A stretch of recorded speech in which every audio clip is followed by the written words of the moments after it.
Hi, my question's for John. I like the idea of your negative income tax and going for more efficiency.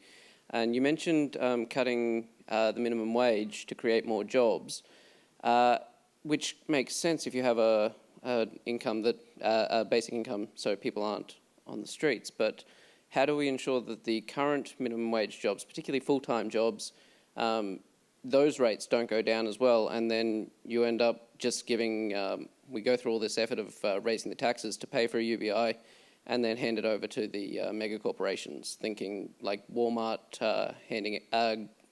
workers at Walmart being on food stamps. How do we avoid that situation here? Well, under what I'm suggesting, it couldn't be fully avoided. Some people on the minimum wage, if the minimum wage was dropped, firstly, a lot of people think if you drop the minimum wage, everyone has their income drop. That's not true.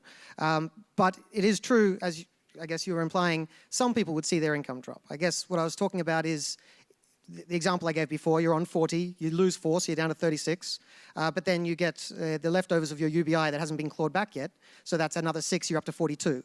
So the people would be better off, but yes, you're right, some people would see it as a lower wage supplemented with a higher welfare for the working poor, and I think that has costs, but I think the benefit of getting an extra 300,000, 300,000, we've got 900,000 unemployed now. 300,000 new jobs would get unemployment below 4%. I mean, I'm not suggesting that's going to happen soon. Well, no one's going to introduce my policy, but even if they did, it would take a while to happen.